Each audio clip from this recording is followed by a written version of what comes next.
O amor de Deus é revelado no preço que ele estava disposto a pagar para redimir cada um de nós. O preço foi o precioso sangue de Jesus. Nas Escrituras do Antigo Testamento Deus havia predito o derramamento do sangue de Jesus. E na cerimônia do dia da expiação registrada em Levítico 16, Deus havia predito que haveria uma aspersão 7 vezes maior do precioso sangue de Jesus.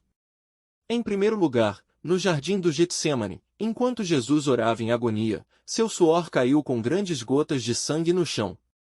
Então, quando o levaram para a casa do sumo sacerdote e começaram a abusar dele, eles bateram em seu rosto. E o que se seguiu foi pior. Pilatos o mandou ser açoitado e eles usaram tiras nas quais estavam incrustados pedaços de osso e metal. Assim, quando as correias caíam nas costas de Jesus, elas literalmente rasgavam a sua carne. E então, em zombaria porque ele afirmava ser rei, colocaram uma coroa de espinhos nele. Se você for a Israel, poderá ver os mesmos espinhos hoje. Eles são longos, extremamente duros e tremendamente afiados. Colocaram isso em sua cabeça e então bateram em sua cabeça, pressionando os espinhos em seu couro cabeludo, fazendo com que o sangue jorrasse e escorresse por seu rosto e coagulasse em sua barba. Profeticamente, em Isaías 52, Isaías estava prevendo isso. Ele disse que seu rosto estava desfigurado mais do que o de qualquer homem. Uma das traduções modernas diz que ele perdeu a aparência de um ser humano. E então, eles o pregaram na cruz e pregaram os pregos em suas mãos e pés. E finalmente, depois que ele morreu, um soldado enfiou uma lança em seu lado, na área do coração, e sangue e água jorraram. Então, essa é a aspersão que foi predita na cerimônia do dia da expiação. Em Levítico 17:11 o Senhor diz que a vida e a alma de toda a carne está no sangue. Ele diz, eu entreguei a vocês sobre o altar para fazer expiação por suas almas. Essa é outra das surpreendentes profecias do Antigo Testamento. Não era apenas um regulamento sobre se os israelitas deveriam comer alimentos com ou sem sangue, mas era uma predição da cruz. A vida ou alma de toda a carne está no sangue e eu dei a vocês no altar do Calvário para fazer expiação por suas almas. E então, em Isaías 53:12, no grande quadro profético da expiação, Isaías diz que ele derramou sua alma até a morte. E como ele fez isso? Em seu sangue. A alma está no sangue e Jesus derramou sua alma como oferta pelo pecado por toda a raça humana. A alma dele tomou o lugar da sua alma e da minha alma. Ele se tornou a oferta final pelo pecado. Vamos aprender a como se apropriar do sangue de Jesus. Como obter todos os efeitos do sangue de Jesus operando em sua vida. Vencendo Satanás pelo sangue do Cordeiro. Apocalipse capítulo 12:11 está falando sobre um grande conflito do fim dos tempos que se aproxima no final da era atual. Um conflito em que o céu e a terra estão envolvidos, os anjos de Deus estão envolvidos, Satanás e seus anjos estão envolvidos, e todo o povo de Deus na terra está envolvido. Graças a Deus que a vitória vai para Deus e para o seu povo. Esta passagem descreve como o povo de Deus na terra venceu.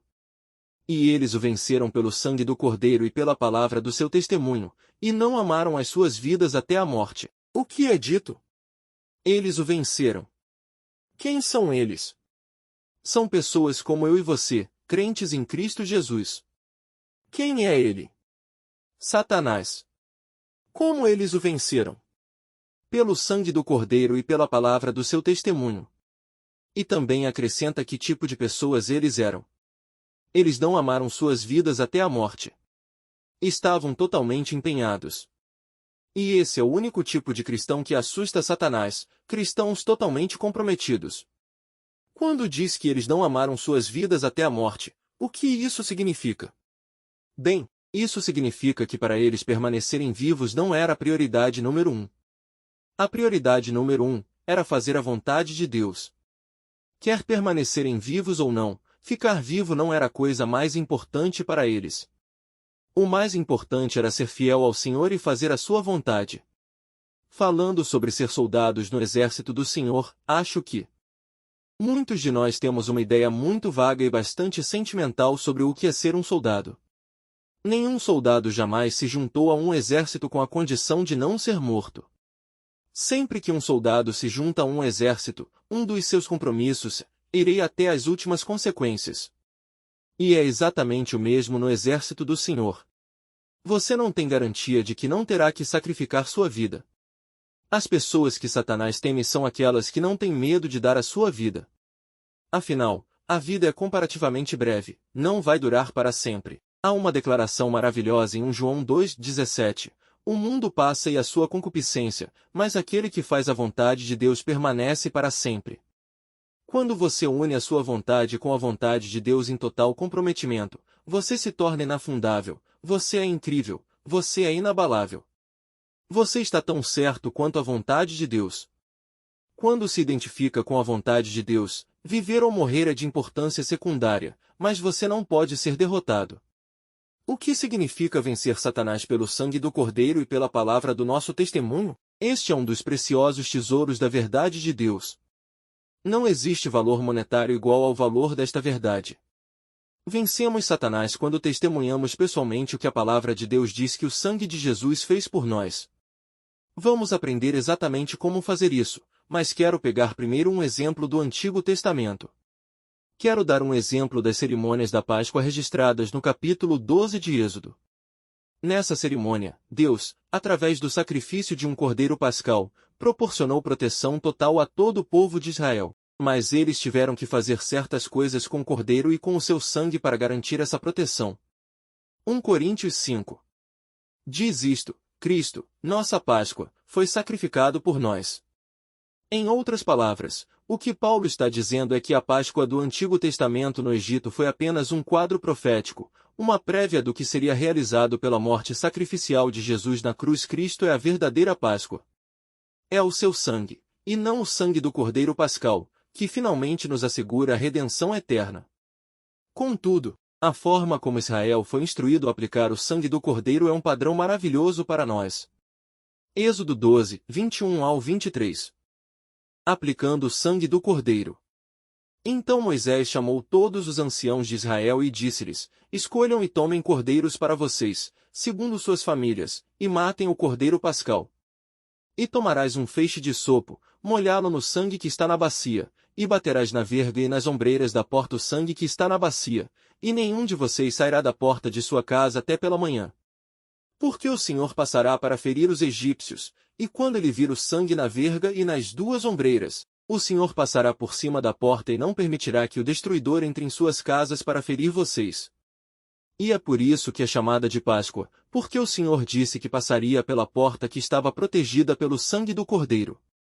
Agora vamos considerar o que eles tiveram que fazer em determinado momento. Cada pai teve que escolher um cordeiro do tamanho adequado para sua família, e então eles tiveram que sacrificá-lo e pegar seu sangue em uma bacia. Seu sangue era muito precioso, nada disso deveria ser derramado no chão. Agora, o cordeiro foi morto, o sangue estava na bacia. Era meio de proteção, mas na bacia o sangue não protegia uma única pessoa. Eles foram obrigados a transferir o sangue da bacia para as portas de suas casas e espalhar ou polvilhar na verga e nas duas laterais, mas nunca no limiar. Ninguém jamais deveria andar sobre o sangue. Todo o destino de Israel dependia de levar o sangue da bacia até a porta. Como eles deveriam fazer isso? Deus disse: Você pegará um punhado de isopo. O isopo é uma espécie de erva daninha que cresce em todo o Oriente Médio. Arranque esse monte de isopo, mergulhe o isopo no sangue da bacia e borrife o sangue na porta com o isopo. Assim, o isopo, que era uma coisa muito humilde e em certo sentido sem importância, tornou-se, no entanto, essencial para a salvação de Israel. E então Deus exigiu mais uma coisa. Ele disse: Quando esse sangue for aspergido na porta, você tem que ficar dentro de casa, não saia. Porque quando você sai do sangue, você não está protegido. 1 Pedro 1, 1 e 2. Esta é a saudação de Pedro, apóstolo de Jesus Cristo, aos peregrinos da dispersão, no Ponto, Galácia, Capadócia, Ásia e Bitínia. Agora, eis como os descreve: eleitos ou escolhidos segundo a apreciação de Deus Pai, na santificação do Espírito, para a obediência e aspersão do sangue de Jesus Cristo. Observe o que vem antes da aspersão: obediência. O sangue não é aspergido sobre os desobedientes. Não adiantou a ninguém que desobedeceu e saiu de casa. Portanto, tenha em mente que, embora haja proteção perfeita no sangue, é apenas para os obedientes. Agora, voltemos à cerimônia da Páscoa. O sangue estava na bacia, tinha que ser transferido para casa. Eles arrancaram um punhado de sopo e mergulharam no sangue, e então o espalharam na porta. Eles estavam seguros. Agora, Paulo diz que Cristo é a nossa Páscoa, que foi sacrificado por nós. Para usar os termos da analogia, o sangue está na bacia, mas o sangue na bacia não protege ninguém. Temos hoje a mesma situação que Israel. Temos que levar o sangue da bacia até o lugar onde moramos. Então, estaremos protegidos, desde que sejamos obedientes. Então, a questão é, como levar o sangue da bacia, o sangue de Jesus, para o lugar onde moramos? Agora, voltamos para Apocalipse, capítulo 12:11. Eles o venceram pelo sangue do Cordeiro e pela palavra do seu testemunho. Você se lembra do que dissemos? Vencemos Satanás quando testemunhamos pessoalmente o que a palavra de Deus diz que o sangue de Jesus fez por nós. O que leva o sangue da bacia até onde moramos? Nosso testemunho. Isso mesmo, o testemunho é uma coisa muito simples, é apenas dizer algumas palavras de acordo com as Escrituras. É como o pequeno hisopo, mas nos salva, é a nossa proteção. Quero enfatizar para você aqui a importância do seu testemunho. Outra escritura que está intimamente relacionada em Hebreus, capítulo 3, versículo 1. Portanto, santos irmãos, participantes da vocação celestial, considerai Cristo Jesus, apóstolo e sumo sacerdote da nossa confissão. O escritor de Hebreus chama Jesus de sumo sacerdote da nossa confissão. Você sabe o que é confissão? Confissão significa literalmente dizer o mesmo que. Portanto, para nós, como crentes na Bíblia e em Jesus Cristo, confissão significa que dizemos com a nossa boca o mesmo que Deus diz na sua palavra. Fazemos com que as palavras da nossa boca concordem com a palavra de Deus. E Jesus é o sumo sacerdote da nossa confissão. Jesus, o sumo sacerdote da nossa confissão. Sem confissão, sem sumo sacerdote. Ele só pode defender você quando fizer a confissão certa. Portanto, quer você chame isso de testemunho ou de confissão, é absolutamente indispensável que você receba a salvação de Deus. Jesus disse que, pelas suas palavras, você será justificado, e pelas suas palavras, você será condenado. Você decide seu destino pelas palavras que fala. Tiago disse, a língua é como o leme de um navio. É uma parte muito pequena do navio, mas determina exatamente para onde o navio irá. E determinamos o curso de nossas vidas pela maneira como usamos a língua. Você pode dizer a coisa certa e fazer com que as palavras da sua boca concordem com a palavra de Deus, ou você pode dizer a coisa errada e fazer com que sua vida saia do rumo. E você chegará em segurança ao porto. Provisão do sangue de Jesus, limpeza. 1 João, capítulo 1, e o versículo 7. Mas, se andarmos na luz, como Ele está na luz, temos comunhão uns com os outros, e o sangue de Jesus Cristo, seu Filho, nos purifica de todo o pecado. Agora, na língua original, todos os verbos nesse versículo estão no presente contínuo. E isso significa que, se continuarmos andando na luz, continuaremos a ter comunhão uns com os outros. Observe que a evidência de que você está andando na luz é que você tem comunhão, e se você sair da comunhão, você sairá da luz. E se você sair da luz, o sangue não o limpa no escuro. Isso é um fato tremendamente importante, o sangue não o limpa no escuro.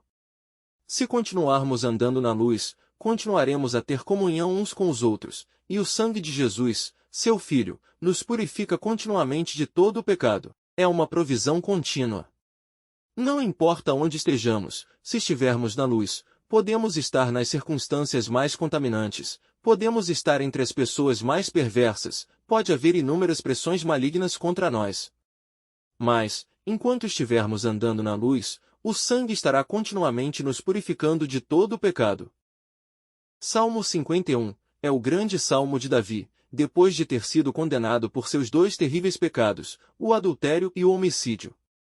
Voltou-se para Deus com seu tremendo grito de arrependimento e pedido de misericórdia. Não podemos entrar em detalhes, mas vamos apenas dar uma olhada no que ele diz no versículo 7. Purifica-me com hisopo, e ficarei limpo, lava-me, e ficarei mais branco que a neve. E você percebe o uso da palavra hisopo. O que ele tinha em mente? A Páscoa. O que ele estava pensando? O sangue. Purifica-me com hisopo, e ficarei limpo, lava-me, e ficarei mais branco que a neve. Que privilégio é saber para onde ir quando você é culpado. Enquanto ando na luz, o sangue de Jesus me purifica agora e continuamente de todo o pecado. Provisão do sangue de Jesus, justificação. Justificação é uma palavra teológica que perturba algumas pessoas. A palavra grega, em sua forma básica, significa tornar justo, mas tem muitos tons diferentes de significado. Vamos primeiro à Escritura, que é Romanos, capítulo 5, versículo 9.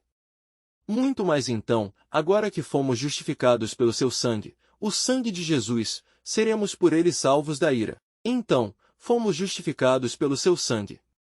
Mostrarei um exemplo. Você está sendo julgado em um tribunal por um crime capital. Sua vida está em jogo, e então sai o veredicto, inocente. Isso é justificação. Você foi absolvido. Você foi considerado justo, com a justiça de Jesus Cristo. Não com a sua própria, mas com a justiça de Jesus Cristo. Mas também significa que você foi feito justo. Tem todos esses significados: absolvido, inocente, considerado justo, tornado justo. Estou justificado. Significa como se nunca tivesse pecado, porque fui justificado com a justiça de Jesus Cristo. Ele nunca pecou, ele não tinha culpa, ele não tinha passado para ser encoberto. Veja, sua própria justiça nunca o levará ao céu. Isaías diz que todas as nossas justiças são como trapos imundos. Mas deixe esses trapos imundos irem, e deixe o sangue de Jesus transmitir a você a justiça de Jesus. Então, o diabo não tem como acusar você. Há uma escritura em Isaías 61, versículo 10. Eu me alegrarei muito no Senhor, minha alma se alegrará em meu Deus, pois ele me vestiu com as vestes da salvação e me cobriu com o manto da justiça. Você obtém duas coisas, salvação e justiça, quando você confia em Jesus Cristo e em seu sacrifício em seu favor. Você será vestido com as vestes da salvação. Isso não para por aí. Você estará coberto com o manto da justiça. Outra tradução diz, ele me envolveu com o manto da justiça.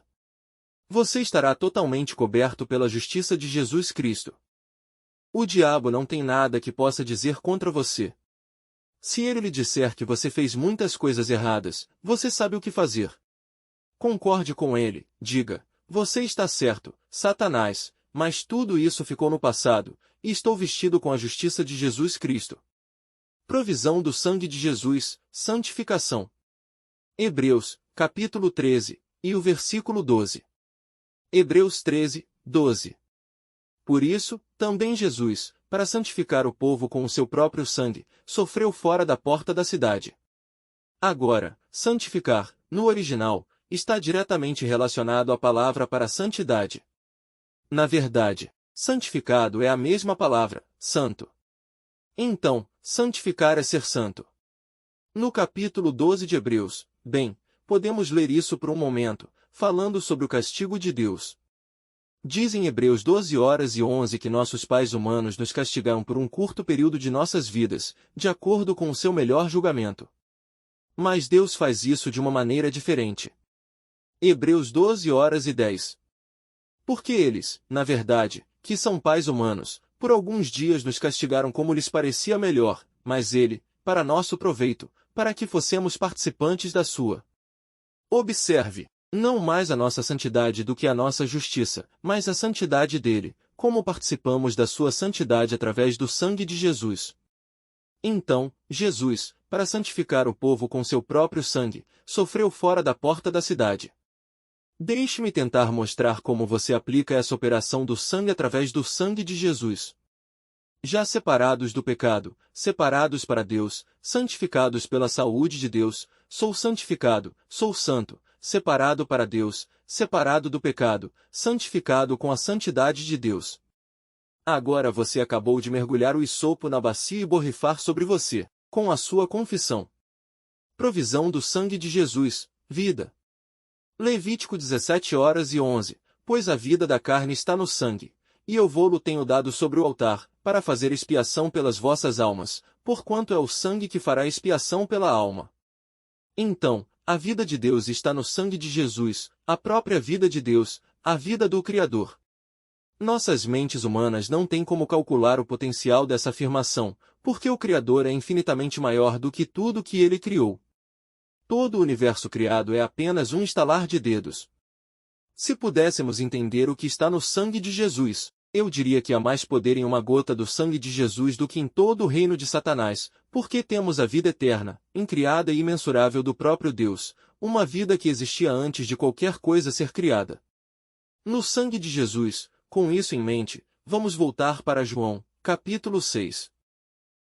A Jesus, o mediador da nova aliança. É por isso que podemos estar lá. Se fosse apenas Deus o juiz, nunca chegaríamos lá.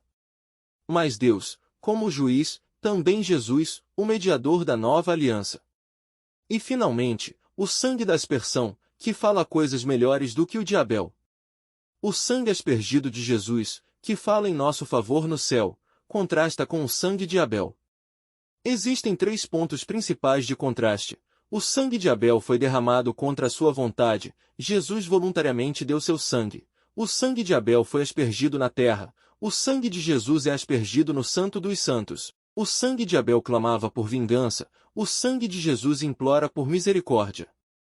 Hebreus 10, começando no versículo 19. Portanto, irmãos, tendo ousadia para entrar no Santo dos Santos pelo sangue de Jesus, pelo novo e vivo caminho que ele nos consagrou, pelo véu, isto é, pela sua carne, e tendo um sumo sacerdote sobre a casa de Deus, aproximemo-nos com um verdadeiro coração, em plena certeza de fé, tendo os nossos corações purificados da má consciência e os nossos corpos lavados com água pura. Observe as próximas palavras. Mantenhamos firme a confissão da nossa esperança sem vacilar. Hebreus 3, 1 diz, Jesus é o sumo sacerdote da nossa confissão. Hebreus 4, 14 diz, mantenha firme a sua confissão.